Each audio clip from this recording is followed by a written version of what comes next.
Hello, everyone, and welcome to our second session of the first day.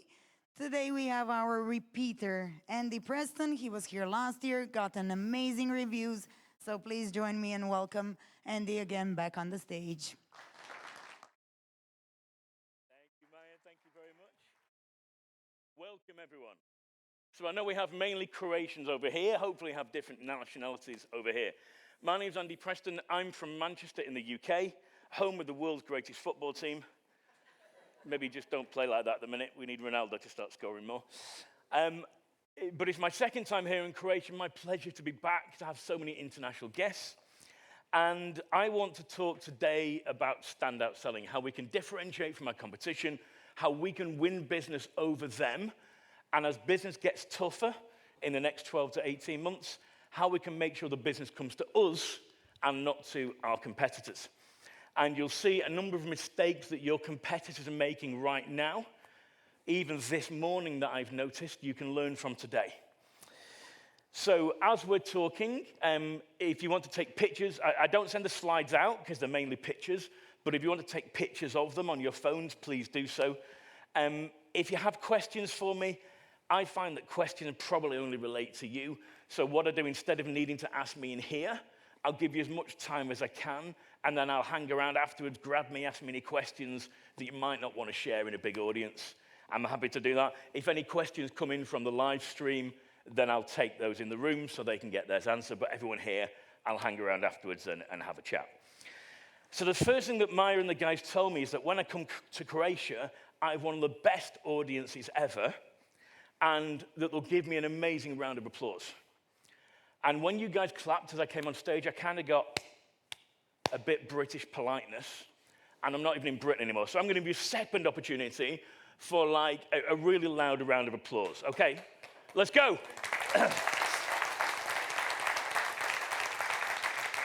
Okay, so that's better, but I think you guys have still got more in you because this is second speech of the day. So I'm going to give you another opportunity for like the loudest round of applause of your entire lives on the count of three. Are we ready? Oh, this is hard work, guys, honestly, come on. On the count of three. 1, 2, 3, off you go!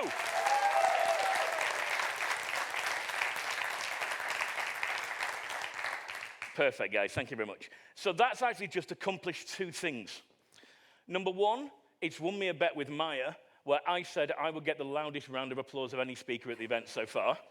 So that's worth a drink to me tonight, so thank you very much.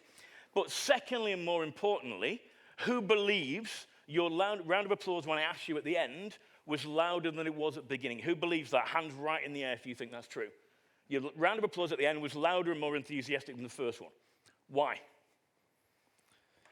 You might say, oh, well, Andy, you asked us to do it again, okay? You could say that I coached you, I encouraged you, I bullied you, I forced you, whatever your words would be. Here's the truth. I believe you made a decision to step up and be better, be louder and more enthusiastic by the end. Does that make sense? So you made the decision and you were better. So that's what I want for you after this presentation, is to step up and be better and stand out. We don't have to do that much better than our competition. We just have to be better than what they do in certain areas. So welcome to Croatia. As I mentioned, it's my second time here. And what I really want us to be able to do is to be able to win business over the competition. I want us to win rather than lose. There we go, my slides are moving on. So really what I'm looking for now is us to win rather than lose. And the various key things we need to know to win business. The presentation I give you today comes from my background. So originally I was a professional buyer. So it was my job to meet salespeople and to decide what they were. I saw what they were doing wrong in the process that put me off from buying. So I take a buyer's eye view of what companies and salespeople are doing that loses them business. I then took a job in probably the toughest market in the world in printing and office supply sales. And having been hopeless at it at first, I then became better and became not only the top salesperson in the area, but the top salesperson in the UK and top salesperson in the country for my industry.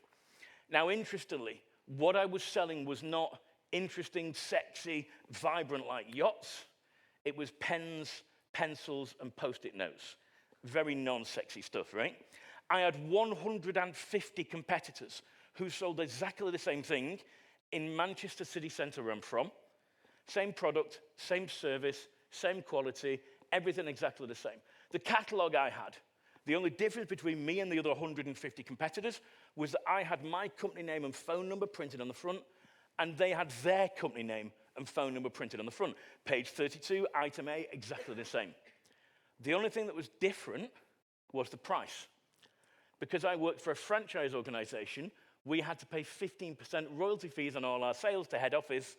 So I had to come and meet with you, convince you to change your office supplies provider from who you're already happy with to work with me and charge you 15% more for the privilege. Any volunteers for that job role? I don't normally get many volunteers when I say that. But that was the best thing that happened to me in sales because I couldn't beat people on quality. I couldn't beat them on value. I couldn't beat them on service, on delivery, because it's exactly the same. And I definitely couldn't beat them on price. So I had to think creatively and think, where can I beat them? I can beat them in my energy. I can beat them in my motivation. I can beat them in my sales ability, my ability to make appointments, my ability to present, my ability to persuade, my ability to influence. So it forced me to look for where can I score points over the competition. And that's what I want to start by talking to you about. The new rules of selling for 2023 for yacht charter companies is where can you score points over your competition and win. So let's have a look at some of these. Dun, dun, dun, dun. Okay, we're going old school. So the most important question for you guys is, are you standard? Sure. Or stand out? Now, this for me is when I started to become good at selling and then trained my team and they started getting great results and then trained other people and they got great results, they had to be able to stand out. They had to be able to differentiate because there was more choice than ever before for a buyer in today's market. They have to be able to stand out, they have to be able to differentiate, and we have to be able to win. So how do we do that? It's really important that your business and your staff pass the credibility test immediately. Now, the credibility test is a core piece of standout selling. And it's about, do your people, does your company have credibility? Do you gain credibility in your sales and marketing process? Or do you lose credibility and therefore lose sales in your sales and marketing process? So I've got some examples for you in amongst my rules this morning. The first rule is really important for 2023. Do not be outdated. Don't be outdated. Don't talk about the history in the past. Talk about the future and what's happening. Here's a quick example that I got last night and this morning from looking at some yacht charter companies online. Yacht charter fleet. I did this style of this presentation last year, looked at some examples. These are all from this year. So some of these people, if anybody of you saw me last year, you'll see some repeat offenders here. So Yacht charter fleet, looking at our website this morning, discover Ibiza, what's new for 2022? 2022 is nearly over. You're telling me what's new for the year that's nearly finished. Why aren't you telling me what's new for 2023? Because if I'm going to spend money on yacht charter, I want new, I want sexy, I want exciting, I want the latest thing. And you're already telling me that you're outdated. It's not the worst thing. People go, Andy, you've been a bit picky here. You've been a bit pedantic. Surely it doesn't matter that much. Underneath that picture, the next thing is the yacht that they're promoting is $457,000 per week to hire. If I'm spending $457,000 a week, do I want the latest or do I want last year's thing?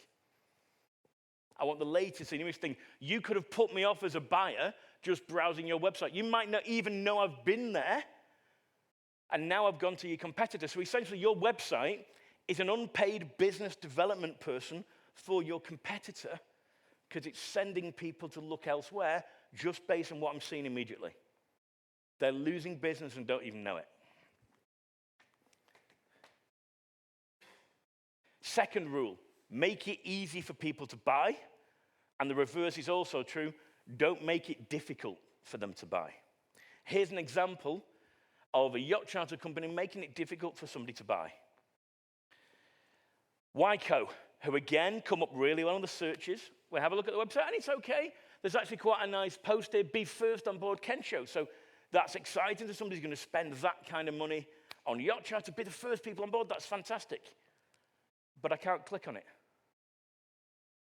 On the website, on the page as it loads, you cannot click on that anywhere on it. You'd think you could click on the title, you click on the picture. It's not clickable. You have to scroll down a little bit lower to be able to explore Ken Show. Why is that not on what website people call the first fold? Why is it not immediately there so you can click on it? Because you can on the others, just not that one.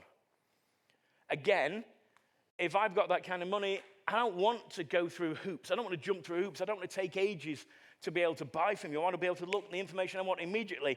And I get bored really quickly. For a typical yacht charter hire person, I get bored really quickly. You're sending me away without even realizing it. How difficult is it to move that up a bit or make the picture clickable or the headline clickable? Not difficult. Business lost immediately. You'll be all going on to change your websites after this presentation, I swear. Okay, rule number 3, really, really important. Different to what the majority of people tell you, use testimonials right up front. Testimonials used to be how to clinch a deal, how to win a deal. People have looked at what you offer, they looked at someone else, they've gone through and done all their research, then they see a few of your testimonials and they end up buying from you. Now, to differentiate, to stand out, as I mentioned before, use testimonials right up front. Quick example of somebody who's not doing this. Boat Around. Not the most interesting, sexy visual website. It's more of a sort of almost like a supermarket style website. Yachts for charter, boats available, la, la, la, la, la. And you think there's nothing really interesting about them. You look at the others, the pictures are better. There's some videos in the background, they're more interesting. These guys, not so much.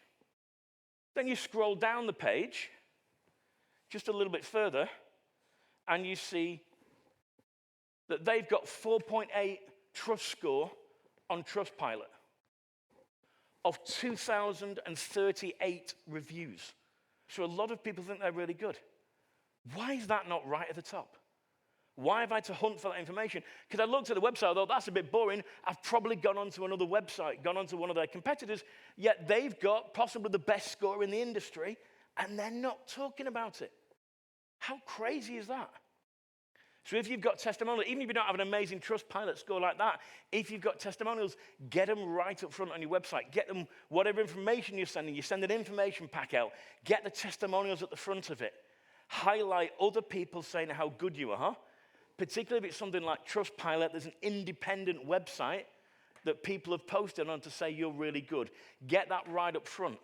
Because if I'm looking at a few other people and I just see that webpage, there's nothing there to interest me. There's nothing there that grabs my attention. There's nothing there that makes me think these guys are better than the others. I look at that and go, that's a really good score. Globally, that's a really good score. Hidden. So I've moved away without even noticing that. So get the testimonials right up front. Quick example of this for me. My testimonials are on my LinkedIn. I don't promote my LinkedIn as being the best in the world, but it works well for me. I've got really good testimonials on LinkedIn, so therefore I send people who are looking to buy from me to my LinkedIn page, because that's my advantage. If you've got really good scores on Trustpilot, send people to Trustpilot to look at them. If you've got really good scores on TripAdvisor, send them to look at where your best testimonials are or prepare them themselves and send people there. Because we know they're going to do research on us before they buy, certainly before they spend $500,000 or $3 million a week are the ones, the yachts I was looking at this morning. They're going to spend that money, they're going to research. The clever company, the standout company, controls the research that that person's doing and the impression of you that they have by making it easy for them and sending them links of where to look that demonstrate their credibility, instead of letting them look online and who knows what turns up. 2 examples from me that I use prominently. One of the things I do these days, I have done a lot of in the past, is cold calling training. And one of the testimonials I have is working with Andy Preston's increased my cold calling success by 100%. So double that person's results from Vodafone, a leading cell phone company in the UK. I send that with my cold calling inquiries.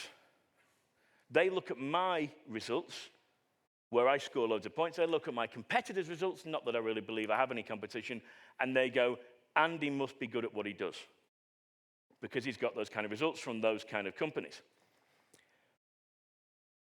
If they look at my links and they see 330 odd recommendations of stuff like this, who do they think is going to be more expensive? Me or the standard average person? Me. So I'm starting to pre-handle the inquiries I get. I'm starting to pre-handle price objections, and people contact me being prepared to pay more than they would do for other people. So we're not getting the discounts that the first speaker spoke up before. We don't need to, because the people are already prepared to pay more. That's a nice place to be in. You can all use that same strategy by using testimonials that I mentioned.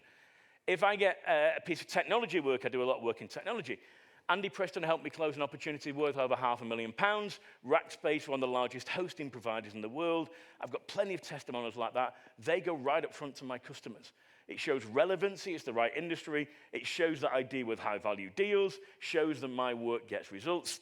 So again, I'm using the same strategies that I'm recommending to you here.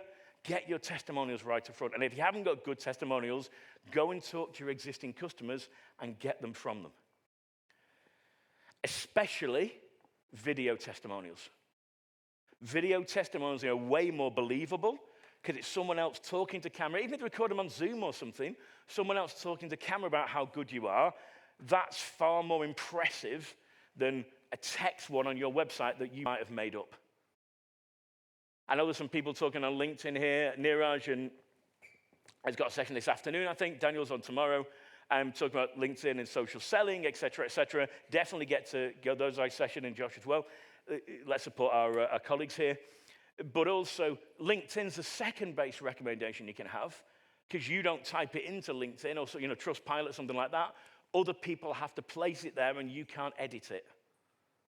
Therefore, that testimonial carries more credibility. So any independent site, LinkedIn, TripAdvisor, Trustpilot, et cetera, really good if you can't get video stuff, but that carries more credibility. Get your testimonials right up front. Rule number 4, treat your customer like a VIP. Now, I know we all say this, but most of us don't do it. Most of the things I buy, I do not feel like a VIP. Definitely having done a lot more travel in the last few months than I've done for a couple of years, I definitely do not feel like a VIP, even though Qatar Airways have been very good to me and maintained my platinum status for 2 years. So a few of us came over on a British Airways flight yesterday. They have to match my Qatar status, so I have the highest status in the world for Qatar and British Airways. That definitely did not feel like they get on the flight over yesterday, guys, right? Definitely not. So do we treat customers like a VIP? I've said for years, and I'm going to maintain this now, and let me ask you guys actually, hands up, who thinks them and their company gives good customer service? Hands right in the air. Who thinks they give customer service? Okay. There's some people scared to put their hand up now. You know what's coming. Okay. I think you're all liars who put your hand up for this reason. I don't think customer service exists anymore. Because what you believe is good customer service, I believe is the minimum standard of your prospects. So people go, Andy, we give really good service at my company. You know, somebody places an order with us and we get it to them on time for the price we said we were going to charge. And I'm like, that's not good customer service. That's my minimum expectation. Amazon have been doing that, perhaps not so well, but they've been doing it for years. I expect that if you can't do that, I might buy off you the first time. I ain't buying the second time. That's my minimum standard. Right? Oh, well, you know, we communicate with the customer and we send them emails. Who isn't communicating and sending emails? That's quite scary if you're not. But we're not really going to stand out that much by doing that. So the big thing over the last few years has been customer experience and like that CXP and little stuff. Okay. Every conference I've spoken at in the last 3 or 4 years, every event I've been to, they've either had a customer experience speaker or an internal person talking about customer experience. So therefore, customer experience isn't stand out. Customer experience is standard. Because if you're trying to give a good experience, your competitors are trying to do that as well. You're not getting ahead of them, you're just keeping up. So you're just the same standard as everyone else. That's okay. That's not good enough to stand out. It's not good enough to stand out selling. What I believe we should be doing is a level above that and creating what I call standout moments. So let me give you an example of this. Treating people like VIPs. I travel a lot and I'm in hotels a lot. There's a particular hotel at the Wanderers Cricket Club in Johannesburg, South Africa, Protea Hotel, and their obsession is with apples. I don't know why. It's a bit weird, but bear with me, there's some good lessons in this. So when you go to this hotel, on the manager's office, there's oil paintings of different sizes of apple. There's apples on the desk. Distinction is a core trademark of our hotel. Terrible apple joke. We've placed an apple in every room since we opened in 1999. Enjoy your apple. Bit weird, even stranger the proud of it, right? You go into your room, they've cut a bit out of the wall, made a little plinth to display your apple. It's a bit weird. It's South Africa, right? It's a bit weird. In your room. Now, before the recession, before the pandemic, you used to get 1 apple per day. Stay for 2 weeks, you get 14 apples. Now, times are a bit tougher. Get 1 apple per stay. 2 weeks, 1 apple. That's serious cost cutting, right? As you might have guessed from looking at me, my food of choice is not apples. I'm well known for traveling around South Africa, and I like a South African drink called Clippies, Klipdrift and Coke. It's a South African sweet brandy. It is the best in the world. You drink it as a long drink with Coke, so it feels like you're just drinking Coke, but after 9 or 10, you start to lose the use of your legs. Brilliant stuff. And with a face like this, face for radio, instead of taking selfies on my trips around South Africa, I take Clippies selfies. So it's a picture of a nice view with a glass of Clippies and Coke in it. This is one of the leading hotels of the world at Umhlanga Rocks near Durban in KwaZulu-Natal. It's the Oyster Box, first floor bar, the lighthouse bar, looking at a beautiful lighthouse, amazing view, one of my favorite spots in the world. When I go to what was my favorite hotel in the world is in Cape Town, view of Table Mountain from the rooftop bar, again, Clippies selfie. For anyone who follows my social media, when I'm in South Africa, you generally see Clippies selfies. Now, my favorite hotel in the world, notice this, because when we choose hotels, right, I want a decent standard hotel. When I'm choosing in Cape Town, I've got lots of choice. My favorite hotel in the world that I use for many years is not the cheapest hotel in the world. It's a Park Inn by Radisson. It's a 4-star. It's not the best hotel in Cape Town. It's not the cheapest hotel in Cape Town. It's not got good car parking, because nowhere in Cape Town has good car parking. I've used them because of how they treat me and their other guests. So when I go to hotels around the world, I get various welcome gifts. Didn't get any here. Anybody from Hilton here? Hilton Honors member, we'll have a word about that afterwards. Other places give me a bottle of water. I almost wish I hadn't bothered. You go to the Wanderers, the Protea, the Wanderers, they give you an apple. When I go to the Park Inn foreshore in Cape Town, my welcome gift is miniature bottles of Clippies and Coke. Is that personalized to me, guys, yes or no? Yeah. Does that make me feel special, like they've made an effort for me than other people? Absolutely. Has it cost them much money to do that? No, they get the miniatures for free, I'm sure. Has it taken much effort to do that? No. But which hotel do I talk about? Which hotel have I mentioned to about 25,000 people in live speeches over the last few years? Which hotel am I doing better marketing and business development for than their own staff? Pretty much. When it was my birthday a few years ago, birthday cake, bottle of Clippies Premium, we've gone up in the world, right? Handwritten card from the general manager. I'm now at that stage on Clippies and Diet Coke, because then I can drink a bit more, because it's healthier, right? Again, they knew it was my birthday from the system. Did it take them much effort? No. Did it cost them much money? Does it have an impact? Absolutely. I had my 50th stay with them about 4 years ago. They clocked this kind of thing on their systems. Little thing, right? I had no idea. They said, we've got your present. I said, is it brandy related? They said, yes, absolutely. And also, we've got a little gift. I opened this little parcel, and it's a business card holder with a Park Inn foreshore. I thought that's really nice. I open it, and they've got my home in Cape Town with their logo on. I turn it over. They've taken my details off LinkedIn and their booking system and printed me a set of business cards for my Cape Town office. Did it cost them much money? Did it take much effort? Think about the impression it created, goes out on all the socials, I talk about it, made a major difference. However, a year before the pandemic, a new hotel opened in Cape Town. They poached some of the best staff from the Park Inn. I go to this new hotel. They said, come and try us out, Andy. The general manager and a few others went there. The parking standards started to drop a little bit. The people weren't the same. They didn't seem to follow the same procedures. They didn't put brandy in my room when I arrived once. Disgraceful. I go to check out the new hotel. I was famous at the Park-In for having a particular room 306. I go to the new hotel. I've got an A tower and a B tower. They put me in B306. They remembered what they jokingly used to call the Andy Preston suite from the old hotel and put me in the same number. That's clever. Costs no money, takes no real effort, major impression. It's a pretty nice room because it's over the bay looking at Cape Town. My welcome gift, miniature balls of Clippies. Now I get the beach cookies as well. They've gone up a level. They've remembered what was really good at the old place, gone up a level to stand out in the new place. My loyalty's starting to shift. I was the most loyal person in the world, and now my loyalty's starting to shift. They also store a guitar for me, which is pretty nice, and it's not a bad view. It's definitely a better view than outside of my office window in Stockport, where we watch shopping trolleys float down the river. Definitely a better view in Cape Town. So my question for you is on this point. How are you creating standout moments with your customers? Because how good you are at selling and persuading gets you the first sale. How good you are at looking after people and creating standout moments gets you your future sales, gets you your recommendations, gets you your referrals. I reckon 30 or 40 people have been to those hotels now based on my recommendations, some with me, some without me, taking pictures on the rooftop with Clippies and Coke, etc., etc. You don't have to give brandy to people, or that would work with me. You don't have to treat people, buy business cards for people and print business cards for people.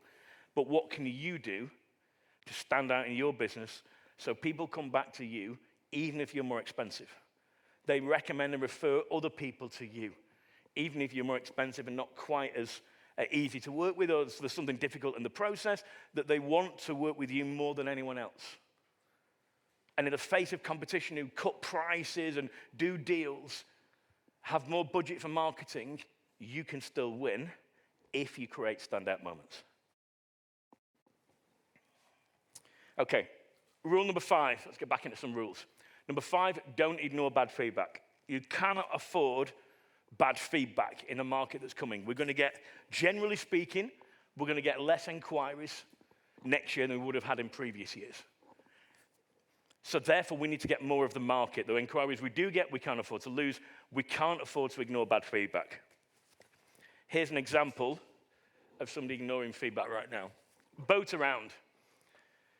1-star review. I'll quickly, you probably can't see, I know it's too small. We asked Boat Around for a Guernica and received a message, blah, blah, blah. Caution the boat was set to this. They've given a price, like a deposit thing, and then they've been charged more than the cost of if they'd really damaged the boat or something. Really bad 1-star review. We were no way informed the loss of this would result in a €3,250 cost. If so, we'd have never taken that risk. Poor communication. Joshua, we were talking about this last night.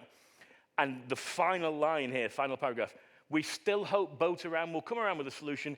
If so, we'll update this review. That was a month ago. They haven't done anything about it. That sat there at the top of their reviews for every single person looking at their website. They haven't done anything about it. How crazy. Surely you contact them, sort it out, whatever it takes. Even if you couldn't do anything but help them out or did something for them in future or kind of put them at ease in some way, they would take that down. They've written it there. They changed the review. They've left it there for a month and done nothing about it. I had a friend who moved from a client that I'd worked with for many years. They moved to a transport company in the Middle East as head of marketing. I looked at some of their reviews online, and he said, my first job is to contact all these people from years ago and to try and get them to amend or take down the reviews because they were horrific. Nobody was bothering doing anything about them. Or even if it was true and you couldn't do anything about it, get some 5-star reviews on top of it that hides it a bit, right? You can all do that. It's a 2-minute thing. Crazy to leave that up losing business. Remember rule number 1. We started with don't be outdated. These people were up here last year in the Rogues Gallery. They're here again. Our French friends at Nortel. Second page of the website. Scroll down from there. Discover the best destinations to go on holiday in 2021. Brilliant. Now, seriously, buyers look at that, spending $500,000 or more on a boat and go, If the website's 2 years out of date, what about the maintenance on this yacht? Does that give me concerns about using that company for a yacht charter? Absolutely. Have I maybe moved off their website based on that alone? Probably. Because I want the best, the up-to-date, the latest. I want the boat to be maintained so it's not going to break down on the holiday when I've paid this much money for it. And the website's talking about 2021. Criminal. Rule number 6, don't make a claim you can't prove. This is the era of proof. Don't say you're something that you can't prove and demonstrate, ideally independently. Again, example straight from this morning. Sail your dreams with the world's leading charter company, Dream Yacht Charter. Who voted them the world's leading? Can't find it anywhere. They're just saying they're the world's leading, right? And look at friendly bases with expert staff and customer service excellence. We just said customer service doesn't exist. Blah, blah, blah. Trusted seller of new and used boats. By who? Where's the proof? Where's the evidence? Where's the reviews that say that? No, you've just said that, so I don't believe it. You can write what you want. That's just marketing copy. You might have paid somebody to do copywriting for you, and it's nice. But show me. If you're the world's leading, show it to me. Otherwise, I go, well, I don't believe that. So what else don't I believe about them? I'll move to the next company because they're not the only players in the game, right? I've gone to the next company because I don't believe what they've said because they haven't proved it. Nowhere on their website can they prove it. Risky strategy. Again, mistakes your competitors are making right now, really easy for you guys to go and get ahead of them. Because some of the websites they're moving to after these are yours. Rule number 7, if you're going to sell luxury, if your boat's $500,000 or more for a week, please don't be cheap, right? Don't have a website that looks like it was built by somebody in school. Don't look cheap if you're selling luxury. Criminal thing. Our good friends again at Nortel, just because I haven't talked about them for about 5 minutes. Yacht rental here. Again, we're not talking $500,000 here. We're at a lower end, more sort of 25,000 euros or so for the week. So I'm going to spend at least 25,000, 3,500 euros a day, 25,000 a week. So that might not be luxury to some people, but that's a lot of money to most people. Scroll down their website. Not particularly interesting. Lots of text. The most important bit of text there. This text was originally written in French and has been translated by Google Translate.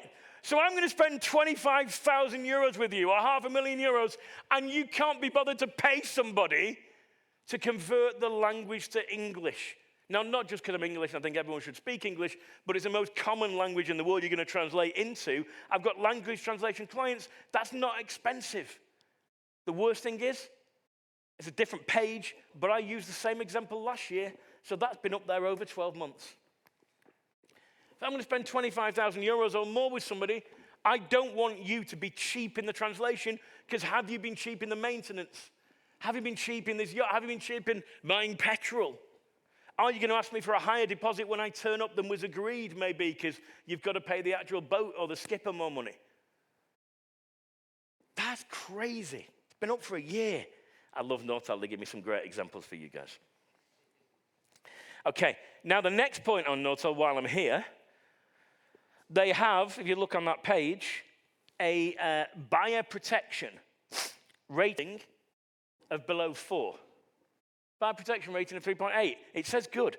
I don't think 3.8 is good buyer protection if I'm going to spend 25,000 to $500,000 or 3 million in one case in a yacht for a week. I don't think 3.8 is a good score. So I click on it. And the latest thing that comes up is 3-star, which I thought was generous. Communication late, move the trip date by themselves, no English, skipper fee included or not included, not clear, gasoline fee unclear. That's the top review on the buyer thing they've stuck on their website that they're really proud of, that's going to make me go somewhere else. Bizarre. Bizarre. Please don't do that. Please go through your reviews and make sure you're good. And then my final point. Are you missing opportunities? Because I believe the business and the salesperson of the future have to be professional opportunity spotters. You have to be professional at spotting opportunities. to win business over your competition, to have an angle, to have something different. When I looked through the websites this morning, I think only 2 had a chat tool on the website. If you've got a chat tool on your website and your competitors don't, I'm more likely to engage with you. Dead easy to do. If other people have got testimonials buried on their website, you've got yours right up front, I'm more likely to use you. If you've got video testimonials, I'm even more likely to use you. I want you to think after today, how can I become stand out rather than standard? How can I score over the competition? Where can I score points that make people more likely to use me than others, and more business comes to you? So outside of my work, I'm known for playing guitar. My hobby's taking photographs as well. And I'm quite into sport, particularly my rugby. So I've traveled around the world trying to combine my hobbies and normally trying to get speaking gigs where I want to go to rugby events and sporting events, etc. So this is me with the British and Irish Lions in 2017 with Richard McCaw, one of the most famous players ever for New Zealand. This is me with Faf de Klerk, the South African Springbok World Cup winning scrum half, because I'm a sponsor of Sail Sharks, so I get to meet the players regularly. So I'm traveling around the world for rugby. And I was at the Sail Sharks sponsors event. I was talking to the marketing manager. And I said, I just don't understand one thing.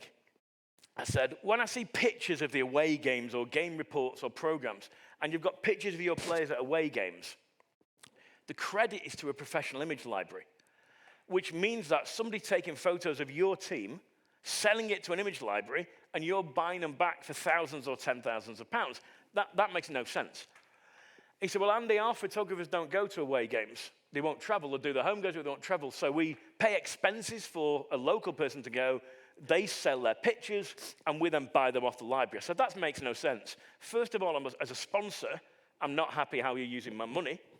And secondly, as a photographer, that's crazy. So tell you what, when I'm home, why don't you pay me to go to the away games, and I'll take the pictures for you. You can have them copyright free. You can have them with no fee. That's me kind of helping the club, and it makes sense. And he said, oh, that's a really good idea. So when I was home, 8 years ago, it was my debut as an official, at that time, Aviva Premiership photographer for Sail Sharks. I now get a media pass to go to any rugby game I want to in the country. I get to travel with the players, got to know the players really well. So I've combined 2 of my hobbies, rugby and photography, and got paid for it. I'm not saying you have to like rugby, I'm not saying you have to like photography, but what I'd done was become a professional opportunity spotter, not even in my business life, in my personal life. I spotted that they had something that I could add value to that benefited me as well. Does that make sense? And I think we want to do that in our businesses and for our opportunities. But the story doesn't end there with the first game. So my picture's posted online. I then get seen and requested to do pictures for an Irish theatre show, which my video guy's actually there today. He's flying here right now, having done some more work for these guys in the West End of London. And it's called 7 Drunken Nights, a story of the Dubliners. So it's a famous Irish band in the 60s, 70s, and 80s. It's a theatre show that's now going to the US. It's been in the West End. Can you take some pictures for us? So because I'd found and spotted the opportunity with Sail Sharks, that's turned into an opportunity now, taking pictures for a West End theatre show and being paid well for it, going on tour around Europe, taking pictures, purely because I spotted and won the opportunity with Sail Sharks. After having done that, my favorite band in the world is a band called Counting Crows. When they came on the last tour previous to this year, their number photographer couldn't make it. Guess who gets a phone call? Because I've done stuff in the theatre and the venues they're playing.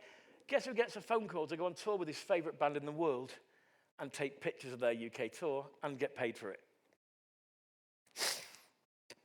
All because I spotted and won the opportunity with Sail Sharks, turned into the opportunity with 7 Drunken Nights, turns into the opportunity with Counting Crows. Most people will know that famous shot that I've got that's been all over the world.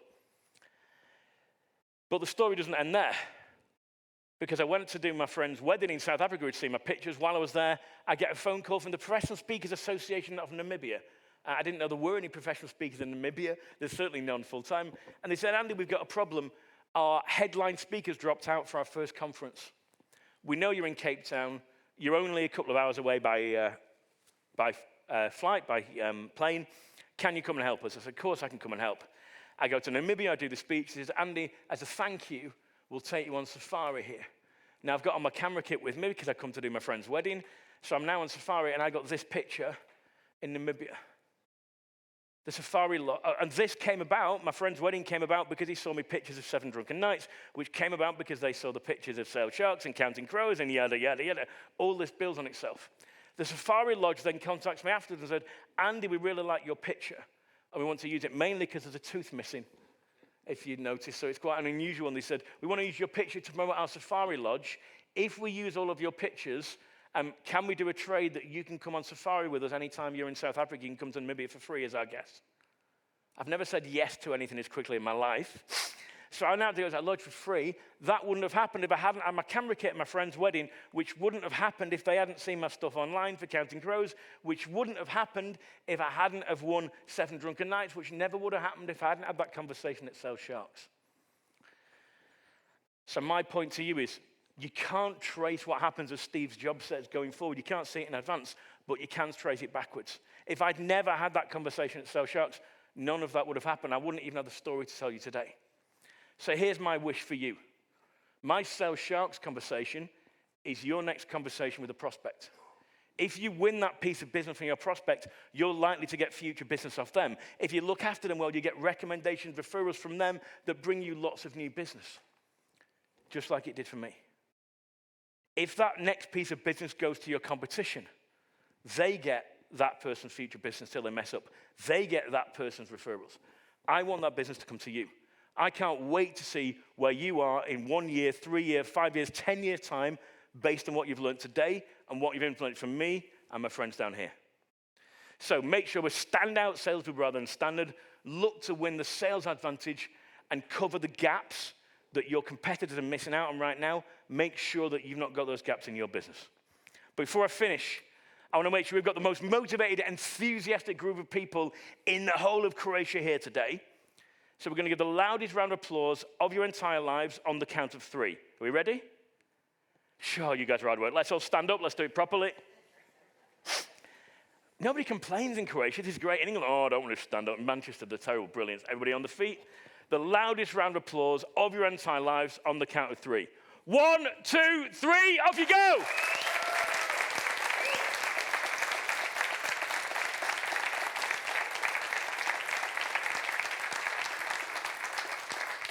Perfect. Thank you, guys. That won me a bet, and that looked great on the video. Thank you very much.